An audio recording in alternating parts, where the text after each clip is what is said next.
Thank you for joining us this morning. Last night, on President Trump's orders, U.S. Central Command conducted a precision strike in the middle of the night against 3 nuclear facilities in Iran, Fordow, Natanz, and Esfahan, in order to destroy or severely degrade Iran's nuclear program. And as the chairman of the Joint Chiefs will demonstrate, it was an incredible and overwhelming success. The order we received from our commander-in-chief was focused, it was powerful, and it was clear. We devastated the Iranian nuclear program. But it's worth noting the operation did not target Iranian troops or the Iranian people. For the entirety of his time in office, President Trump has consistently stated for over 10 years that Iran must not get a nuclear weapon. Full stop. Thanks to President Trump's bold and visionary leadership and his commitment to peace through strength, Iran's nuclear ambitions have been obliterated. Many presidents have dreamed of delivering the final blow to Iran's nuclear program, and none could until President Trump. The operation President Trump planned was bold and it was brilliant, showing the world that American deterrence is back. When this president speaks, the world should listen. And the U.S. military, we can back it up. The most powerful military the world has ever known. No other country on planet Earth could have conducted the operation that the chairman is going to outline this morning. Not even close. Just like Soleimani found out in the first term, Iran found out when POTUS says 60 days that he seeks peace and negotiation, he means 60 days of peace and negotiation. Otherwise, that nuclear program, that nuclear capability will not exist. He meant it. This is not the previous administration. The President Trump said no nukes. He seeks peace, and Iran should take that path. He sent out a truth last night saying this: any retaliation by Iran against the United States of America will be met with force far greater than what was witnessed tonight. Signed, the President of the United States, Donald J. Trump. Iran would be smart to heed those words. He's said it before, and he means it. I want to give recognition to the Chairman of the Joint Chiefs of Staff, the Joint Staff, General Eric Kurilla at CENTCOM, who did a phenomenal job, he and his staff, all of CENTCOM. Policy, across the board, this was a joint effort, and across the Pentagon effort.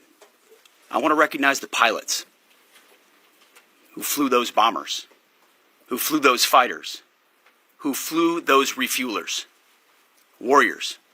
I want to recognize the sailors on those destroyers, in those subs, on those carriers, warriors, all of them. I want to recognize our soldiers doing air defense, base defense, QRF, warriors, all of them. Every American involved in this operation performed flawlessly. And I want to give recognition to our allies in Israel as well. This is a plan that took months and weeks of positioning and preparation so that we could be ready when the President of the United States called. It took a great deal of precision. It involved misdirection and the highest of operational security. Our B-2s went in and out of downtown Tehran, of these nuclear sites, in and out and back without the world knowing at all. In that way, it was historic. A strike that included the longest B-2 Spirit bomber mission since 2001 and the first operational employment of the MOP, a massive ordnance penetrator.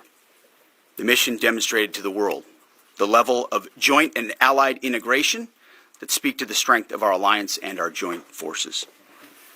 As President Trump has stated, the United States does not seek war, but let me be clear. We will act swiftly and decisively when our people our partners or our interests are threatened. Iran should listen to the President of the United States and know that he means it, every word. I want to give congratulations to our Commander-in-Chief. It was an honor to watch him lead last night and throughout, and to our great American warriors on this successful operation. God bless our troops. God bless America. And we give glory to God for his providence and continue to ask for his protection.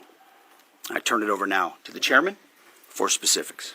Thank you, Mr. Secretary. Thanks for recognizing all of our folks out there doing our nation's work, and nice to see everybody on this early Sunday morning. Last night on the President's orders, U.S. Central Command, under the command of General Eric Kurilla, executed Operation Midnight Hammer, a deliberate and precise strike against 3 Iranian nuclear facilities. This was a complex and high-risk mission carried out with exceptional skill and discipline by our joint force. I want to thank every service member, planner, operator that made this mission possible. Their actions reflect the highest standards of the United States Armed Forces.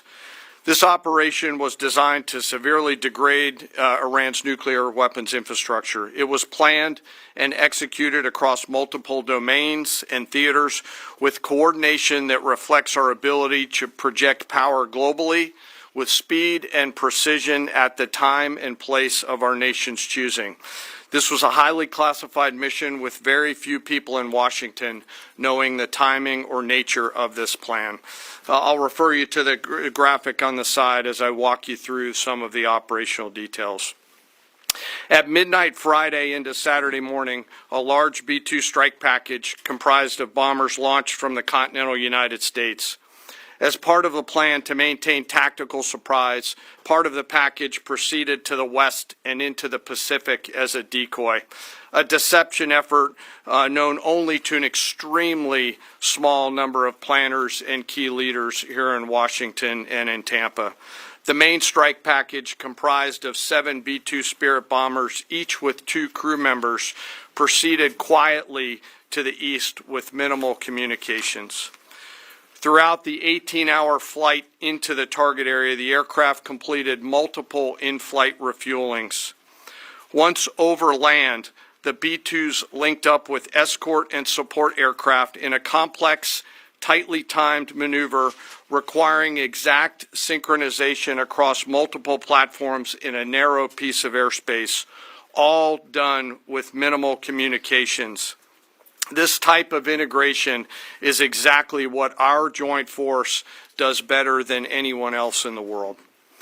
At approximately 5 p.m. Eastern Standard Time last night, and just prior to the strike package entering Iran, a U.S. submarine in the Central Command Area of Responsibility launched more than 24 Tomahawk land attack cruise missiles against key surface infrastructure targets at Esfahan. As the Operation Midnight Hammer strike package entered Iranian airspace, the U.S. employed several deception tactics, including decoys, as the 4th and 5th generation aircraft pushed out in front of the strike package at high altitude and high speed, sweeping in front of the package for enemy fighters and surface-to-air missile threats. The strike package was supported by U.S. Strategic Command, U.S. Transportation Command, U.S. Cyber Command, U.S. Space Command, U.S. Space Force, and U.S. European Command. As the strike package approached Fordo and Natanz, the U.S. protection package employed high-speed suppression weapons to ensure safe passage of the strike package, with fighter assets employing preemptive suppressing fires against any potential Iranian surface-to-air threats. We are currently unaware of any shots fired at the U.S. strike package on the way in. At approximately 6:40 p.m. Eastern Standard Time, 2:10 a.m. Iran time, the lead B-2 dropped 2 GBU-57 massive ordnance penetrator weapons on the first of several aim points at Fordo. As the President stated last night, the remaining bombers then hit their targets as well, with a total of 14 MOPs dropped against 2 nuclear target areas. All 3 Iranian nuclear infrastructure targets were struck between 6:40 p.m. and 7:05 p.m. Eastern Time. Again, that's about 2:10 in the morning local time in Iran, with the Tomahawk missiles being the last to strike at Esfahan to ensure we retain the element of surprise throughout the operation. Following weapons release, the Midnight Hammer strike package exited Iranian airspace and the package began its return home. We are unaware of any shots fired at the package on the way out. Iran's fighters did not fly, and it appears that Iran's surface-to-air missile systems did not see us. Throughout the mission, we retained the element of surprise. In total, U.S. forces employed approximately 75 precision-guided weapons during this operation. This included, as the President stated last night, 14 30,000-pound GBU-57 massive ordnance penetrators, marking the first ever operational use of this weapon. I know that battle damage is of great interest. Final battle damage will take some time, but initial battle damage assessments indicate that all 3 sites sustained extremely severe damage and destruction. More than 125 U.S. aircraft participated in this mission, including B-2 stealth bombers, multiple flights of 4th and 5th generation fighters, dozens and dozens of air refueling tankers, a guided missile submarine, and a full array of intelligence, surveillance, and reconnaissance aircraft, as well as hundreds of maintenance and operational professionals. As the Secretary said, this was the largest B-2 operational strike in U.S. history and the second longest B-2 mission ever flown, exceeded only by those in the days following 9/11. Well prior to the strike, General Kurilla elevated force protection measures across the region, especially in Iraq, Syria, and the Gulf. Our forces remain on high alert and are fully postured to respond to any Iranian retaliation or proxy attacks, which would be an incredibly poor choice. We will defend ourselves. The safety of our service members and civilians remains our highest priority. This mission demonstrates the unmatched reach, coordination, and capability of the United States military. In just a matter of weeks, this went from strategic planning to global execution. This operation underscores the unmatched capabilities and global reach of the United States military. As the President clearly said last night, no other military in the world could have done this. I join the President and the Secretary in being incredibly proud of the air crews, naval forces, cyber operators, planners and support teams, and commanders who made this mission possible. It is their skill, discipline, and teamwork that makes this operation possible. I am particularly proud of our discipline related to operational security, something that was of great concern to the President, the Secretary, General Kurilla, and me, and we will continue to focus on this. As we stand here this morning, many assets are still airborne, and we have hundreds deployed. I ask that we keep our warfighters on their way home and our deployed service member in our thoughts. Our joint force remains ready to defend the United States, our troops, and our interests in the region. Thank you very much. We will take a few questions, Phil. Me? Yeah. So, is regime change off the table, Mr. Secretary? And to the Chairman, you said the battle damage assessment is still ongoing, but do you believe that some nuclear capability in Iran remains? This mission was not and has not been about regime change. The President authorized a precision operation to neutralize the threats to our national interests posed by the Iranian nuclear program and the collective self-defense of our troops and our ally Israel. Thanks for your question. I think BDA is still pending, and it would be way too early for me to comment on what may or may not still be there. But thanks for the question. Green. No, behind you. Excuse me, Mr. Secretary, can you tell me, was there a particular moment when the president decided to pull the trigger on this operation where he said, now, rather than being, something in the holster, now we're going to pull the trigger on it? I would just say, having the opportunity to witness his leadership, he was fully committed to the peace process. Wanted a negotiated outcome, gave Iran every single opportunity, and unfortunately was met by stonewalling, which is why he gave them plenty of time to continue to come to the table and give up enrichment, give up the nuclear program. But there was I won't say the particular moment, there was certainly a moment in time where he realized that it had to be a certain action taken in order to minimize the threat to us and our troops. Yeah. General, you say that General Kurilla increased force protection in Iraq, Syria, and Gulf, in those areas. Were they given any advance warning the attacks were coming? And also, Mr. Secretary, when were congressional leaders notified? How long before the attacks took place? Sir, to your first question, the risk has clearly been rising over the last few weeks in the region. Based on that, and not a particular awareness of this operation, we've made smart decisions to minimize the risk to U.S. forces in the region. So they were given no advance warning? No, sir. In congressional? They were notified after the planes were safely out. Well, we complied with the notification requirements of the War Powers Act. After the attacks, they were notified? They were immediately thereafter. Yes. Thank you, Secretary. Two quick questions. Do you believe you completely destroyed Iranian nuclear program?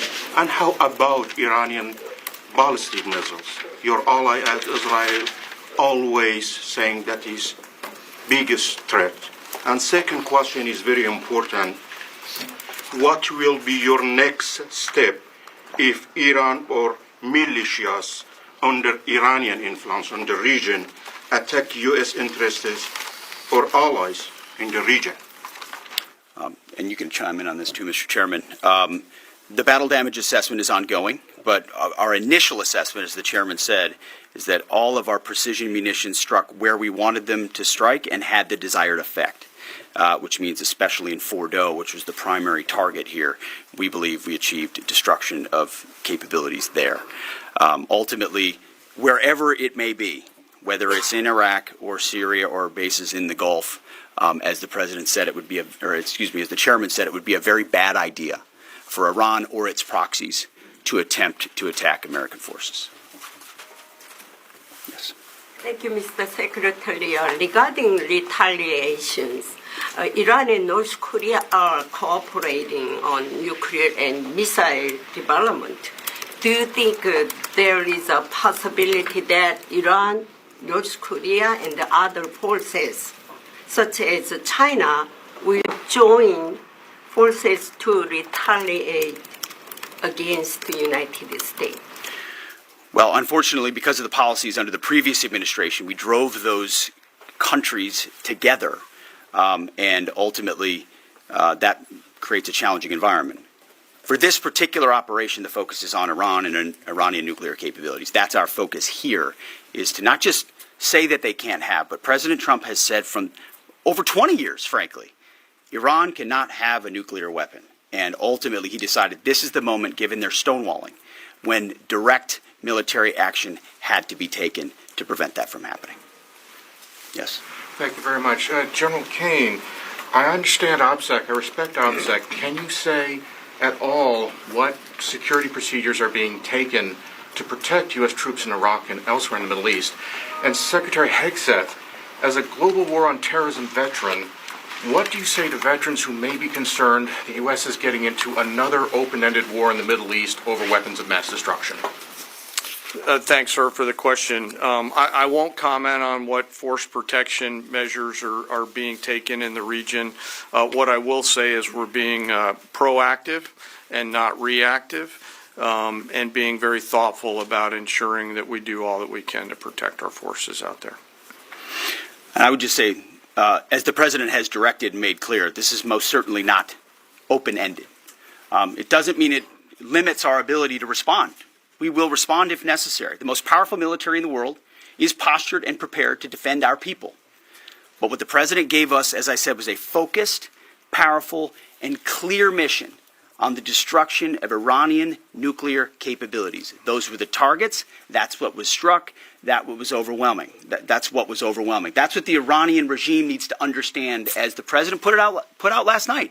He wants peace. There needs to be a negotiated settlement here. We ultimately demonstrated that Iran cannot have a nuclear capability. That is a very clear mission set on this operation. Yes, hold on. Yes, right there. Thank you, Mr. Secretary. Question for the Secretary and the Chairman. How was this strike coordinated with the Israelis on a strategic level, militarily, and on a tactical level? Was there any direct Israeli military participation in this operation?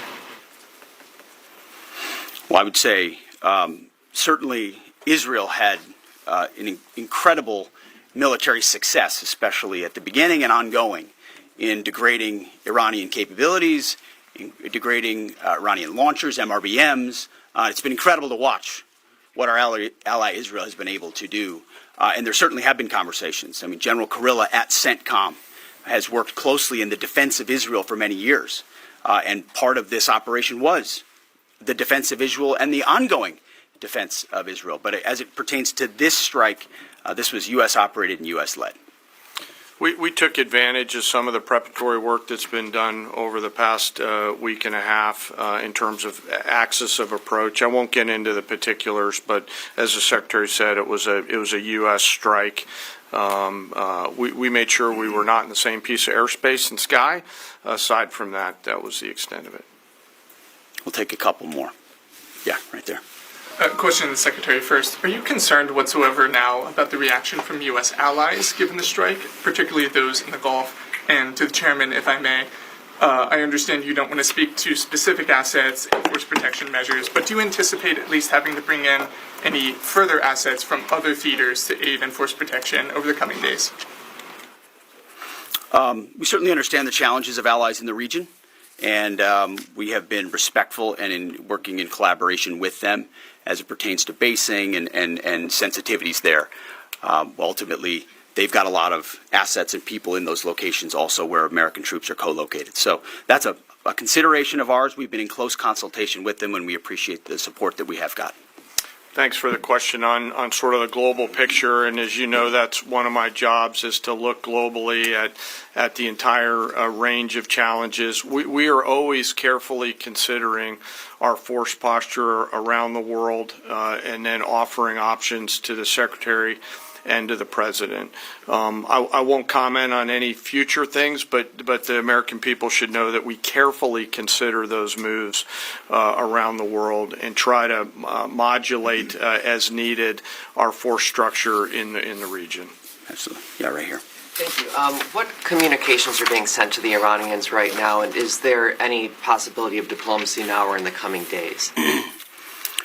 I can only confirm that there are both public and private messages being directly delivered to the Iranians in multiple channels, giving them every opportunity to come to the table. They understand precisely what the American position is, precisely what steps they can take to allow for peace, and we hope they do so. Yes.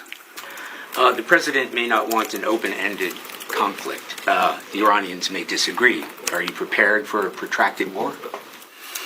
Well, anything can happen in conflict, we acknowledge that, but the scope of this was intentionally limited. That's the message that we're sending. With the capabilities of the American military nearly unlimited. So Iran, in that sense, has a choice.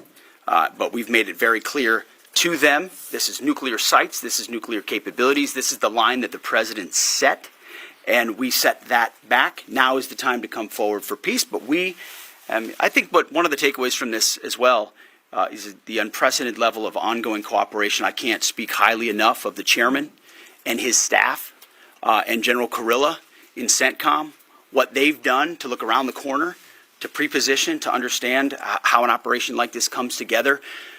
The scope and scale of what occurred last night would take the breath away. of almost any American if you had an opportunity to watch it in real time. And I think Tehran is certainly calculating the reality that planes flew from the middle of America in Missouri overnight, completely undetected over 3 of their most highly sensitive sites, and we were able to destroy nuclear capabilities, and our boys in those bombers are on their way home right now. We believe that'll have a clear psychological impact on how they view the future, and we certainly hope they take the path of negotiated peace. But I could not be more proud of how this building operated, of the precision, the sensitivity, and the professionalism of the troops involved in this effort. I will take one more. We'll take one more question. Yes, right there. Thank you, Mr. Secretary. Concerning the justification for these strikes, in March, the Office of the Director of National Intelligence released their threat assessment, concluding, quote, Iran is not building a nuclear weapon, and Khomeini has not authorized the nuclear programs he suspended in 2003, unquote. So what new intelligence does the U.S. have since then that the Iranians have changed their position on nuclear weapons? And does this new intelligence come from U.S. sources and methods, or are we getting this information from other countries? Well, I would just simply say that the President's made it very clear. He's looked at all of this, all of the intelligence, all of the information, and come to the conclusion that the Iranian nuclear program is a threat, and was willing to take this precision operation to neutralize that threat in order to advance American national interests, reduce the Iranian nuclear program, and obviously collective self-defense of ourselves and our allies. So he looked at all of it, understood the nature of the threat, and took bold action I think the American people would expect in a commander-in-chief. That's all we've got. Thank you very much. Appreciate it. Mr. Chairman. Thank you. Mr. Chairman, do you have any of the WC-135s